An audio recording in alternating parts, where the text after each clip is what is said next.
तो नमस्कार दोस्तों, कैसे हैं आप सब। मैं एक बार फिर से आप सबका आपके अपने YouTube चैनल ललित क्लासेस पर स्वागत करता हूं। तो फ्रेंड्स, आज जो हम करने वाले हैं अध्याय 4 आपका इकोनॉमिक्स यानी अर्थशास्त्र का, जिसका नाम है वैश्वीकरण और भारतीय अर्थव्यवस्था। ये जो है क्लास 10th का चैप्टर 4 है इकोनॉमिक्स का। तो अगर आप इस चैनल पर नए हैं तो सबसे पहले चैनल को सब्सक्राइब करके बेल आइकन को प्रेस कर दीजिए, ताकि वीडियोज़ के आने वाली नोटिफिकेशन जो है वो आपको मिलती रहे। तो चलिए चैप्टर को शुरू करते हैं। लेकिन उससे पहले अगर आपको SST का सिलेबस जानना है या फिर आपको SST का जो रेड्यूस सिलेबस CBSE ने हटा दिया है लॉकडाउन के कारण, वो आपको जानना है, तो वीडियो डिस्क्रिप्शन में मैंने लिंक दे दिया है वीडियो का। वहाँ से जाकर सबसे पहले SST का सिलेबस देख लें। उसके बाद जो है आप तभी समझ पाएंगे कि आपको कौन कौन से चैप्टर जो हैं वो करने हैं। तो आज हम जो है चैप्टर 4 की बात करते हैं, जिसका नाम है वैश्वीकरण और भारतीय अर्थव्यवस्था। तो इस चैप्टर की आज हम बात करेंगे। तो चलिए शुरू करते हैं। आज के विश्व में उपभोक्ता के रूप में हम में से कुछ के सामने वस्तु और सेवाओं के विस्तृत विकल्प हैं। विश्व के शीर्षस्थ विनिर्माताओं द्वारा निर्मित डिजिटल कैमरे, मोबाइल फ़ोन, टेलीविज़न के नवीनतम मॉडल हमारे लिए सुलभ हैं। यानी अब जो है हमारे मार्केट में पहले इतनी सारी चीज़ें नहीं थी, लेकिन अब जो है हमारे मार्केट में नई नई चीज़ें, टेक्नोलॉजी आ गई है। हमेशा भारत की सड़कों पर गाड़ियों के नए मॉडल देखे जा सकते हैं। वो दिन गुजर गए जब भारत की सड़कों पर केवल एम्बेसडर और फिएट कारें दिखाई देती थीं। आज भारतीय विश्व की लगभग सभी शीर्ष कंपनियां द्वारा निर्मित कारें खरीद रहे हैं। यानी भारतीय जो हैं, पहले हमारे भारत में बहुत कम कारें थी और बहुत कम कंपनियां थी, लेकिन अब जो है हम नई नई गाड़ियों को ख़रीद रहे हैं और हमारा जो यानी हमारे मार्केट में नई नई चीज़ें आ रही हैं। और अब जो है हम हर तरह की कार, यानी हर ब्रांड की कार अपनी सड़कों पर देख सकते हैं चलती हुई। अनेक दूसरी वस्तुओं के ब्रांड में भी इसी प्रकार की तीव्र वृद्धि देखी जा सकती है। कमीज़ों से लेकर टेलीविज़नों और प्रसंस्कृतिक फलों के रस तक, यानी बहुत सी चीज़ें जो हैं, जैसे टेलीविज़न ही नहीं, फलों के रस, पहले आम, केले, इन सब के जूस वूस मिलते होंगे, लेकिन उसके बाद अब रसों में भी जो है वो बदलाव हुआ है। यानी छोटी से छोटी चीज़ में भी यहाँ पर बदलाव हुआ है। हमारे बाज़ारों में वस्तुओं के बहुव्यापी विकल्प अपेक्षाकृत नवीन परिघटना है। 2 दशक पहले भी आपको भारत के बाज़ारों में वस्तुओं की ऐसी विविधता नहीं मिलेगी। कुछ ही वर्षों में हमारा बाज़ार पूर्णतः परिवर्तित हो गया है। यानी अब से 2 दशक पहले, यानी अभी मान लीजिए 2020 चल रहा है, तो सन 2000 में भारत के बाज़ारों में जो थी इतनी यानी विविधता नहीं थी, इतनी अलग अलग चीज़ें डिसाइड करने के लिए हमारे पास इतने जो थे वो विकल्प नहीं थे। लेकिन अब हमारे पास बहुत सारे विकल्प हैं, क्योंकि बहुत सारी ब्रांड्स और कंपनियां जो हैं वो भारत में आ गई हैं। हम इस तीव्र परिवर्तन को कैसे समझ सकते हैं? ऐसे कौन से कारक हैं जो इन परिवर्तनों को ला रहे हैं, और ये परिवर्तन लोगों का जीवन किस प्रकार प्रभावित कर रहे हैं? इस अध्याय में हम इन प्रश्नों पर विचार करेंगे। तो चलिए आगे चलते हैं। तो पहला जो टॉपिक है चैप्टर का वो है अंतर्देशीय उत्पादन। तो इस टॉपिक को पढ़ते हैं। सबसे पहले 20वीं शताब्दी के मध्य तक उत्पादन मुख्यतः देशों की सीमाओं के अंदर सीमित था। यानी जो 2020वीं यानी आप 1900 से पहले जो था, वो जो उत्पादन था वो देशों के अंदर ही होता था। इन देशों की सीमाओं को लांघने वाली वस्तुओं में केवल कच्चा माल, खाद्य पदार्थ और तैयार उत्पाद ही थे। यानी छोटी मोटी चीज़ें, कच्चा माल या फिर कोई भी जो पूरी बनी हुई चीज़ थी वो विदेशों में नहीं जाती थी। पहले कोई खाद्य पदार्थ हो गया, कोई कच्चा माल हो गया किसी कंपनी को देने के लिए, वो सब चीज़ें जाती थी, लेकिन कोई भी उत्पाद जो था वो नहीं जाता था। भारत जैसे उपनिवेशों से कच्चा माल एवं खाद्य पदार्थ निर्यात होते थे और तैयार वस्तुओं का आयात होता था। यानी भारत में जो था क्या होता था कि जो पदार्थ बन चुके हैं उनका तो निर्यात होता था, वो आते थे हमारे यहाँ, और बाकी वस्तुओं का जो था वो हम भेजते थे बाहर। व्यापारी दूरस्थ देशों को आपस में जोड़ने का मुख्य जरिया था। यह बड़ी कंपनियां, जिन्हें बहुराष्ट्रीय कंपनियां कहते हैं, के परिदृश्य पर उभरने से पहले का युग था। यानी वो कंपनियां जो विदेशों, यानी एक से ज़्यादा देशों में अपने जो उद्योग चलाती हैं, अपना लोगों को जो है सामान बेचती हैं, वो कंपनियां बहुराष्ट्रीय कंपनियां कहलाती हैं। तो वो जो कंपनियां थी, ये आपको याद रखना है, बहुराष्ट्रीय कंपनियां मेन है।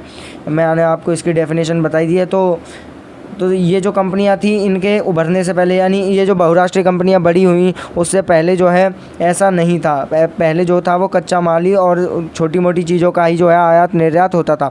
एक बहुराष्ट्रीय कंपनी वह है जो एक से अधिक देशों में उत्पादन पर नियंत्रण अथवा स्वामित्व रखती है। यानी एक अंतर्राष्ट्रीय कंपनी, बहुराष्ट्रीय कंपनी क्या है? वह है जो एक से अधिक देशों पर उत्पादन पर नियंत्रण अथवा स्वामित्व रखती है। यानी उत्पादन पर नियंत्रण रखती है वहाँ के, और उस पर जो है हक भी रखती है कि हाँ ये हमारी कंपनी है, जो उसकी ब्रांच इधर देश में खुल गई।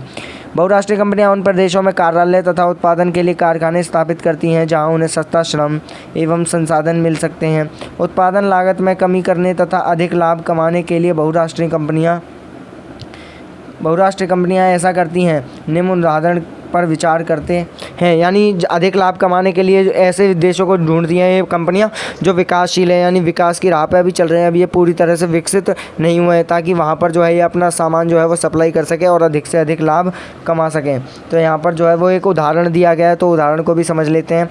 एक बहुराष्ट्रीय कंपनी द्वारा उत्पादन का विस्तार, यानी एक बहुराष्ट्रीय कंपनी कैसे अपने उत्पादन को फैलाती है चारों तरफ।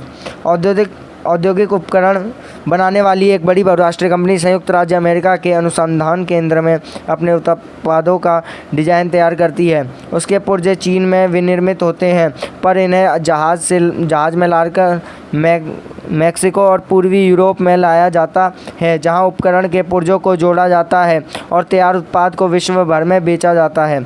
इस बीच कंपनी की ग्राहक सेवा का भारत स्थित कॉल सेंटरों के माध्यम से संचालन किया जाता है, यानी वो क्या करते हैं कि वो बस चला रहे हैं और पैसे दे रहे हैं, उसके बाद वो कोई भी जो है अपने काम कर नहीं कर रहे हैं। मान लो जो कंपनी है वो अमेरिका की है और जो उसके पार्ट्स आ रहे हैं चीज़ों के, वो कहाँ से आ रहे हैं? चीन से। वो चाइना से जो पार्ट लेके मैक्सिको में भेज देती है, यूरोप की जो मैक्सिको में भेज देती है और मैक्सिको में जो है उसे बनाकर तैयार करके और देशों में बेचने के लिए भेज दिया जाता है। तो इसमें ये जो कंपनी थी उसने क्या किया, उसने ना तो कुछ भी उत्पाद किया ना कुछ किया, उसने खाली जो है ऑर्डर लिया और उसके बदले कंपनी को पैसे दिए, जिससे कि वो और लाभ कमा पाई और उन्हें कुछ भी जो है वो नहीं करना पड़ा।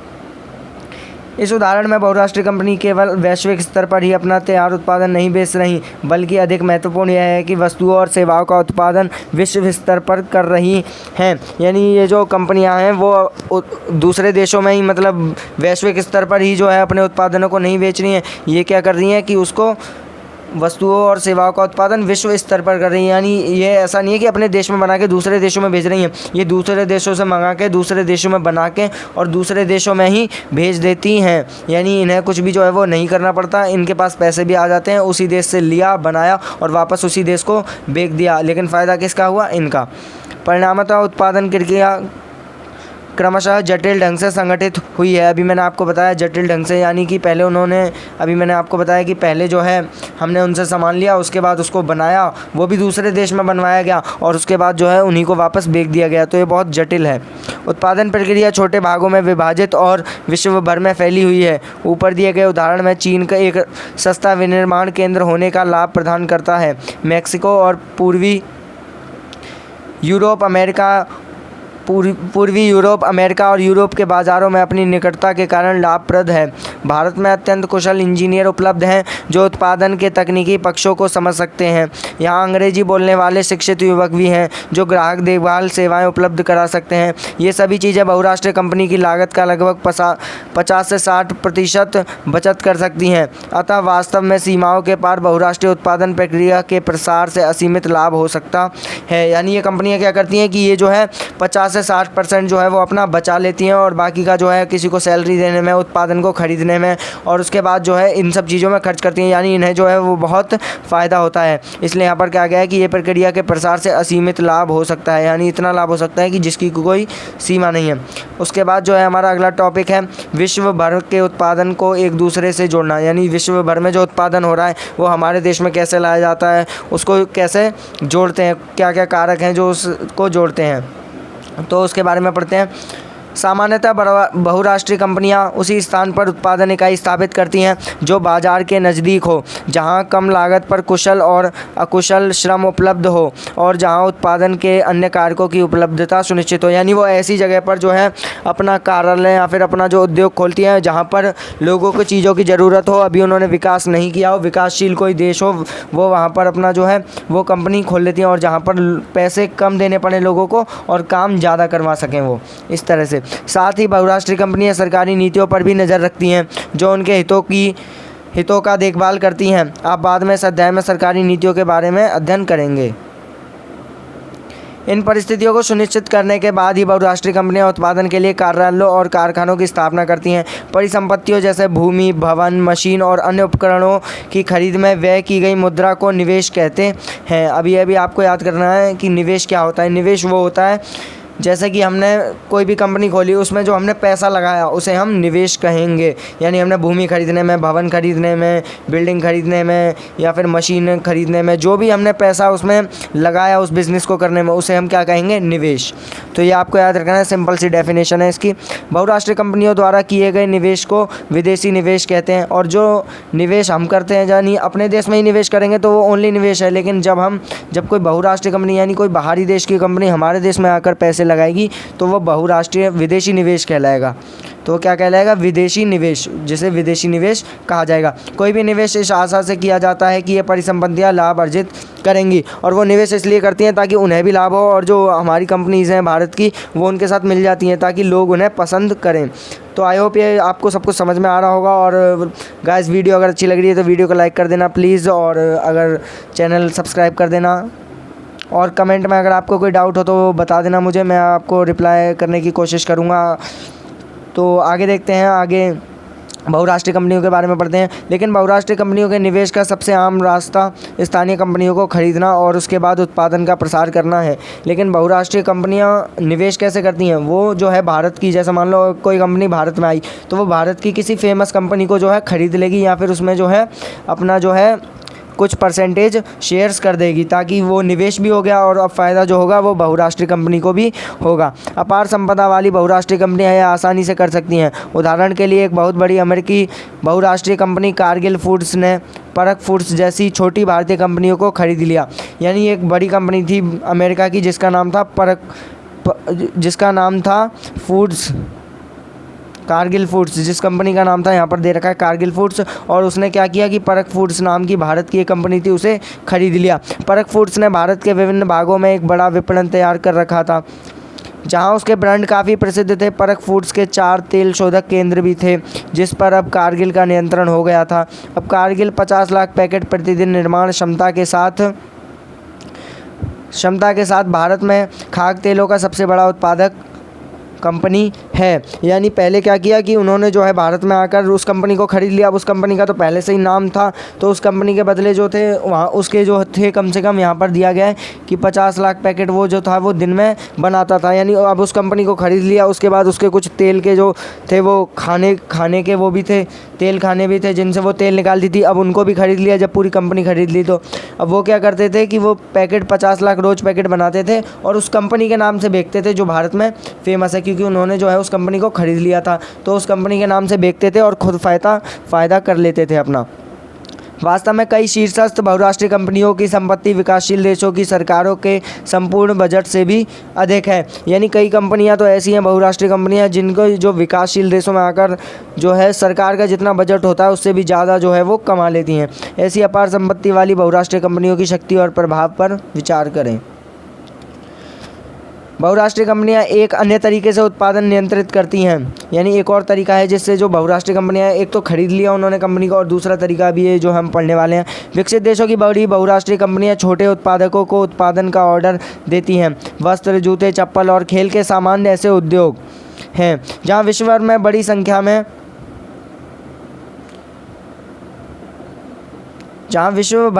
संख्या में छोटे उत्पादकों द्वारा किया जाता है। बहुराष्ट्रीय कंपनियों को इन उत्पादकों की आपूर्ति की जाती है, फिर इन्हें अपने ब्रांड के नाम से ग्राहकों को बेचती है। यानी वो क्या करती है कि लोगों को, छोटे मोटे लोगों को, उद्योगों को कॉन्ट्रैक्ट देती है कि मान लो आप अमेज़ोन का उदाहरण ले लो। अब वो क्या करती है, वो सारे जो प्रोडक्ट हैं खुद ही थोड़ी बनाती है, वो लोगों से बनवाती है, उसके बाद जो है अपनी कंपनी के नाम से उसे बेचती है। यानी मान लो कि कोई चीज़ है वो बनी और उसके बाद कंपनी ने जो है अपना ब्रांड लगा दिया, अपना लोगो लगा दिया और उसके बाद उसे बेच दिया, तो वो किसकी चीज़ हो गई? उस कंपनी की। इन बड़ी कंपनियों में दूरस्थ उत्पादकों के मूल्य, गुणवत्ता, आपूर्ति और श्रम शर्तों का निर्धारण करने की प्रचंड क्षमता होती है। यानी ये जो है बहुत अच्छे तरीके से जो है वो अपना काम करती हैं और अच्छे तरीके से अपना बिजनेस चलाकर बहुत फ़ायदा कमाती हैं। इस प्रकार हम देखते हैं कि बहुराष्ट्रीय कंपनियां कई तरह से अपने उत्पादन कार्य का प्रसार कर रही हैं और विश्व के कई देशों को स्थानीय कंपनी के साथ पारस्परिक संबंध स्थापित कर रही हैं। यानी जो विश्व की कोई देश की कंपनी है वो विश्व की बहुराष्ट्रीय कंपनियों के साथ जो है स्थापित हो रही हैं। यानी दोनों आपस में जुड़ रही हैं ताकि जो है लोगों को और लाभ हो सके और कंपनियों को भी लाभ हो सके। स्थानीय कंपनियों के साथ साझेदारी द्वारा आपूर्ति के लिए स्थानीय कंपनियों का इस्तेमाल करके और स्थानीय कंपनियों से निकट प्रतिस्पर्धा करके अथवा उन्हें खरीद कर बहुराष्ट्रीय कंपनियाँ दूरस्थ स्थानों के उत्पादन पर अपना प्रभाव जमा रही हैं। परिणामतः दूर दूर स्थानों पर फैला उत्पादन परस्पर सम्मिलित हो रहा है। यानी इसमें ये क्या कह रहा है, इसमें ये कहा गया है कि जो कंपनियां हैं वो दूसरे देश की कंपनियों के साथ मिल जाती हैं ताकि उन्हें जो है वो कम पैसा खर्च करना पड़े। और मान लो कोई देश है जिसके बारे में आपको कोई जानकारी नहीं, अब आप उसमें पैसे कैसे लगा दोगे, कोई भी चीज़ है, तो वो क्या करती हैं कि उन लोगों के साथ दूसरी कंपनियों के साथ मिल जाती हैं, क्योंकि वो जो होती हैं उसी देश की कंपनी होती है। अब उन्हें जो है पता होगा कि भाई कैसे जो है यहाँ पर बिज़नेस करना है, तो वो उनमें निवेश करती हैं। तो इससे वो जो है वो दूर दूर के स्थानों पर और जो है दूर के स्थानों पर जो है अपना बिज़नेस चला पाती हैं। तो यहाँ पर ये हेडलाइन आपको याद करनी पड़ेगी, ये लाइनिंग है कुछ, ये आपको जो है वो याद करनी पड़ेगी। दूर स्थानों पर फैला उत्पादन परस्पर सम्मिलित हो रहा है। यानी जो दूर स्थानों पर, जैसे अभी मान लो कि अमेरिका है, भारत है, अब ये दूर दूर हैं कितने, अब इसमें जो उत्पादन है वो एक दूसरे से संबंधित होता जा रहा है। क्यों? क्योंकि वहाँ के जो लोग हैं, वहाँ की कंपनियाँ भारत में आकर निवेश कर रही हैं और भारत की कंपनियाँ वहाँ जाकर निवेश कर रही हैं, इसलिए। तो अगला जो हमारा टॉपिक है वो है विदेश व्यापार और बाज़ारों का एकीकरण। यानी विदेशी व्यापार जो है और बाज़ार में कैसे एकीकरण, यानी दोनों एक साथ कैसे हैं।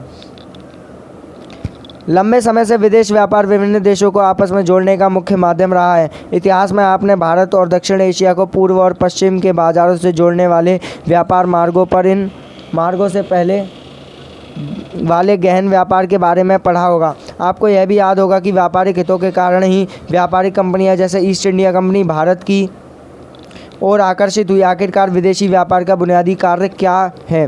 यानी ये बता रहा है कि जो है पहले जो हम बिज़नेस कर रहे हैं, हमने इतिहास में हमने देखा कि हम जो है वो दक्षिण एशिया में बिज़नेस करते थे, तो जो मार्ग जोड़ने वाले थे, यानी जो हमें जोड़ते थे, वो तो अब वहाँ पर जो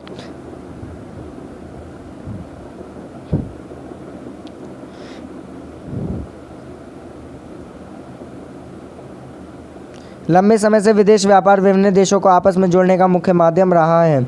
इतिहास में आपने देखा भारत और दक्षिण एशिया को पूर्व और पश्चिम के बाज़ारों से जोड़ने वाले व्यापार मार्गों और इन मार्गों से होने वाले गहन व्यापार के बारे में पढ़ा होगा। यानी आपने जो है ये पढ़ा होगा कि दक्षिण एशिया से जब भारत जो है वो कैसे बिज़नेस करता था, कैसे जो है यहाँ की चीज़ें वहाँ तक पहुँचाई जाती थी, और किसके ज़रिए पहुँचाई जाती थी? समुद्री मार्ग के ज़रिए। समुद्री मार्ग के ज़रिए पहले जो है हम वो चीज़ों का आयात और निर्यात करते थे। आपको यह भी याद होगा कि व्यापारिक हितों के कारण ही व्यापारिक कंपनियाँ जैसे ईस्ट इंडिया कंपनी भारत की ओर आकर्षित हुई। यानी ईस्ट इंडिया कंपनी जो भारत आई थी वो किसके लिए आई थी? व्यापार के लिए। तो व्यापार की वजह से ही जो थी वो कंपनियाँ भारत की ओर आकर्षित हुई। आखिरकार विदेशी व्यापार का बुनियादी कार्य क्या है?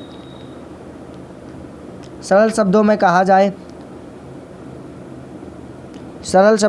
जाए तो विदेश व्यापार घरेलू बाज़ारों अर्थात अपने देश के बाज़ारों से बाहर के बाज़ारों में पहुंचने के लिए उत्पादकों को एक अवसर प्रदान करता है। तो विदेश व्यापार जो क्या होता है, विदेश बाज़ार वो क्या करता है? विदेश व्यापार की जो घरेलू बाज़ार होते हैं उनको अपने देश से बाहर के बाज़ारों में पहुंचाने के लिए उत्पादकों को एक अवसर प्रदान करता है। यानी जो विदेशी व्यापार होते हैं वो क्या करते हैं कि जो देश की कंपनियां उनको उठाते हैं ताकि वो जो है लेकिन वो इतना नहीं उठाते कि वो जो है उनसे भी विकसित हो जाए। वो बस इसलिए करते हैं ऐसा ताकि वो जो कंपनी है वो उनके शेयर्स ले ले, ताकि वो जो है वो विश्व स्तर पर जो है काम कर सके और हम जो है उसके देश में जाकर काम कर सकें। उत्पादन केवल अपने देश के बाज़ारों में ही अपने उत्पाद नहीं बेच सकते हैं।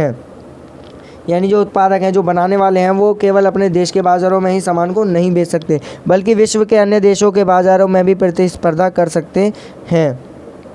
इसी प्रकार दूसरे देशों में उत्पादित वस्तु के आयात से खरीदारों के समक्ष उन वस्तुओं के घरेलू उत्पाद के अन्य विकल्पों का विस्तार होता है। यानी अब मान लो हमारी कंपनी भी वहाँ पहुँच गई, उनकी कंपनी यहाँ भी है, तो दोनों के बीच जो है वो कंपटीशन होगा, प्रतिस्पर्धा होगी दोनों के बीच, और जो है हमें और अच्छा करने की जो है वहाँ से सीख मिलेगी। हम कहेंगे कि भाई हम और अच्छा करेंगे, तो लोग जो है वो हमारी चीज़ों को लेंगे और लोगों के पास भी विकल्प होगा। यानी वो चाहें तो हमारी कंपनी की चीज़ भी खरीद सकते हैं, दूसरी कंपनी की भी, तो उनके पास विकल्प होगा कि हम जो है वो अच्छी चीज़ को ही खरीदें। तो ये यहाँ पर एक फ़ोटो दे रखा है जिसमें गिफ्ट टॉयज़ की ये जो शॉप है। तो भारत में चीनी खिलौने, इसके बारे में एग्जांपल ज़्यादा मेन नहीं है, तो आगे बढ़ते हैं। सामान्यतः व्यापार के खुलने से वस्तुओं का एक बाज़ार से दूसरे बाज़ार में आवागमन होता है।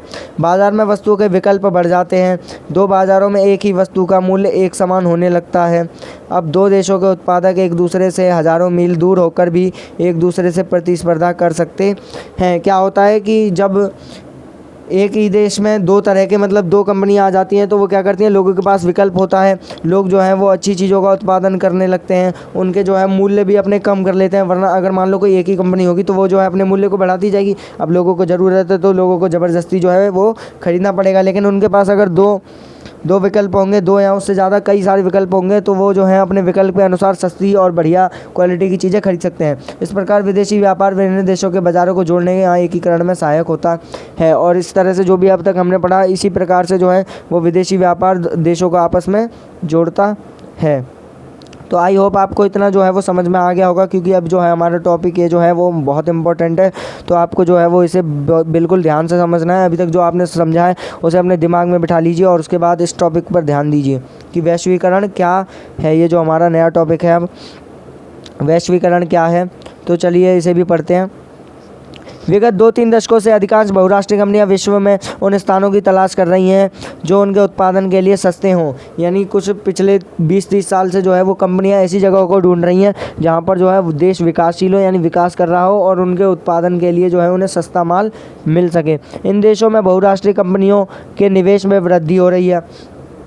यानी ये जो देश हैं जिनके पास सस्ती चीज़ें उपलब्ध हैं, सस्ती, और जो है लोग भी ज़्यादा हैं इनके पास, जिन लोगों के पास, तो बहुराष्ट्रीय कंपनियां क्या कर रही हैं कि उन देशों में पैसा ज़्यादा लगा रही हैं।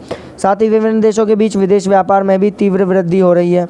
विदेश व्यापार का एक बड़ा भाग बहुराष्ट्रीय कंपनियों द्वारा नियंत्रित है। यानी विदेशी व्यापार को अधिकतर जो है वो बहुराष्ट्रीय कंपनियां नियंत्रण कर रही हैं। जैसे भारत में फोर्ड मोटर्स का कार संयंत्र केवल भारत के लिए ही कारों का निर्माण नहीं करता, बल्कि वह अन्य विकासशील देशों को कारें और विश्व भर में अपने कारखानों के लिए कार पुर्जों का भी निर्यात करता है। अब ये जो कंपनी है फोर्ड मोटर्स, ये जो है भारत के लिए ही केवल कारें नहीं बनाती, ये पूरे विश्व के लिए कारें बनाती है, और इसके जो पार्ट्स हैं उनको भी जो बनाकर बेचती है ये कंपनी। इसी प्रकार अधिकांश बहुराष्ट्रीय कंपनियों के क्रियाकलाप में वस्तुओं और सेवाओं का बड़े पैमाने पर व्यापार शामिल है। इसी प्रकार जो है अधिकतर जो बहुराष्ट्रीय कंपनियां हैं अपनी सेवाओं और वस्तुओं को बड़े पैमाने पर जो है बेच रही हैं और उन फ़ायदा कमा रही हैं। तो हमने जो है अभी वैश्वीकरण पढ़ा, इसका एक और छोटा सा टॉपिक और है, इसे और ध्यान से सुन लीजिए, एकदम ध्यान से सुनना। अधिकांश विदेश व्यापार और अधिक विदेशी निवेश के परिणामस्वरूप विभिन्न देशों के बाजार एवं उत्पादनों में एकीकरण हो रहा है।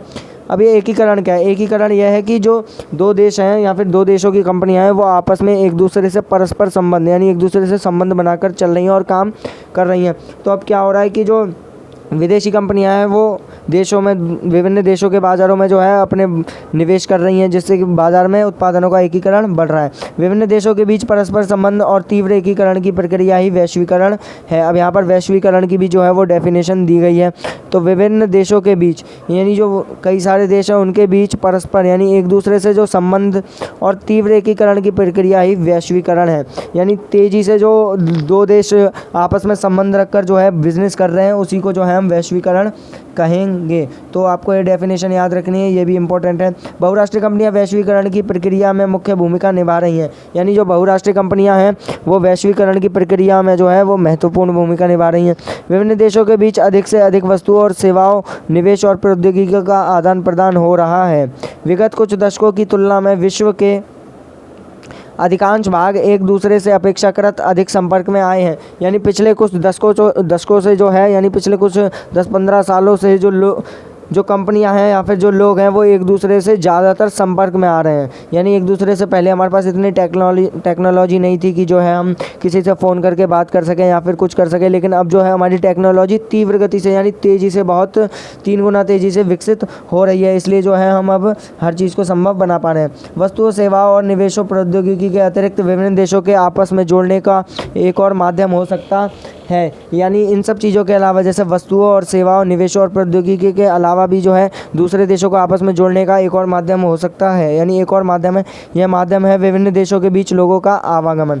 यानी जो अलग अलग देशों के लोग हैं वो एक दूसरे के देश में जा रहे हैं और जा सकते हैं। प्राय लोग बेहतर आय, बेहतर रोजगार एवं शिक्षा की तलाश में एक